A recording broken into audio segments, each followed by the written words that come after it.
Hi, I'm Sabrina Trobak with Trobak Holistic Counselling. This week, what I'm going to talk with you about is conscious versus unconscious thoughts.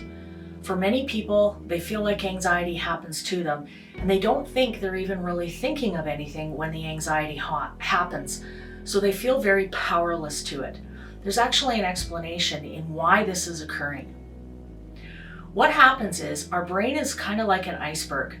About 20% of an iceberg is above water and 80% of an iceberg is below water. So we can't really see the vast majority of an iceberg. This is similar with our thoughts. We have between 60 and 80,000 thoughts a day.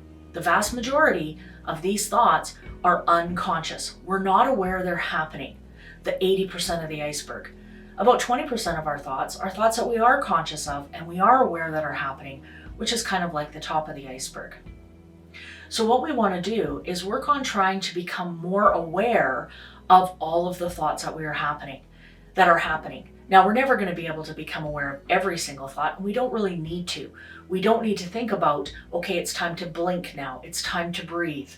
But we do need to become more aware of some of our unconscious thoughts that are creating things like anxiety, fear, self-doubt, those kind of things. One of the things with COVID-19 we hear a lot about is people touching their face. This can be a challenging task because the vast majority of times when we touch our face, it's an unconscious thought. We're not even really aware we're doing it. So stopping this can be a bit more of a challenge. So how we work on making our conscious thoughts a bit more of a proportion in our brain is by increasing awareness. We need to become aware of more of our unconscious thoughts. This can often happen just by stopping and becoming more aware and thinking a little bit more of it. Kind of like with COVID-19 and touching our face. Once someone said stop touching our face, we became more aware of how much we were doing it and then able to stop it. So once we start really focusing on what are my thoughts, what's really going on in my brain, we can start to become more aware of what those thoughts are and see if they are connecting to anxiety, self-doubt, fear, those kind of emotions. What we want to do is increase the amount of conscious thoughts that we're having so that there are more. We don't need to have all conscious thoughts. We don't need to tell ourselves to blink, to breathe, to touch our face. We need some of those to just happen unconsciously. But we need to become more aware of those unconscious thoughts that maybe are creating things like self-doubt, anxiety, fear. So just taking time and thinking about what you're thinking about can be really helpful and beneficial. Sometimes this can happen in the moment where you can stop and try to think about what you're thinking about. Sometimes it's reflecting later in the evening when it's quiet. What were some of my thoughts? What was going on for me today? The more we practice our conscious thoughts and try to become more aware of them, the better we're going to be able to become more aware of our conscious thoughts or create more conscious thoughts. As always, I'm also going to talk with you today about a coping strategy. Today's coping strategy is something you can use to help you increase those conscious thoughts.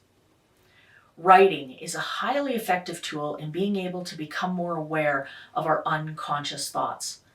Generally, when we're talking, we can get things out and maybe feel better and debrief a little bit, but we often don't tap as much into our unconscious thoughts. Writing allows us to do that. Now, we don't want to write about our conscious thoughts, things like making a list or activities we have to do or a schedule for the week. That's not going to tap into our unconscious thoughts.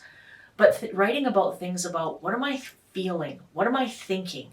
Those kind of things can definitely end up going to places in your writing that you weren't even aware was an issue for you.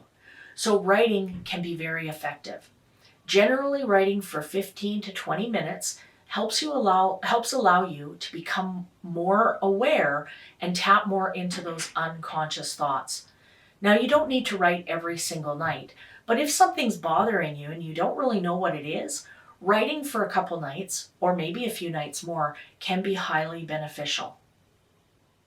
Another coping strategy that's also really important is reading your writing.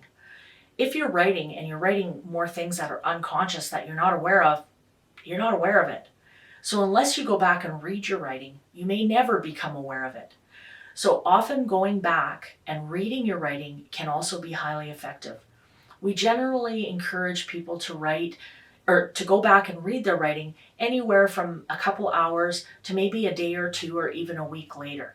If you try to read it back right away, it can just kind of slip through and still stay more of an unconscious thought. But if you read it a couple hours later or a day later, it can become more of a conscious thought where you can really understand what you were writing. You can see it more clearly. That's all I have for this week.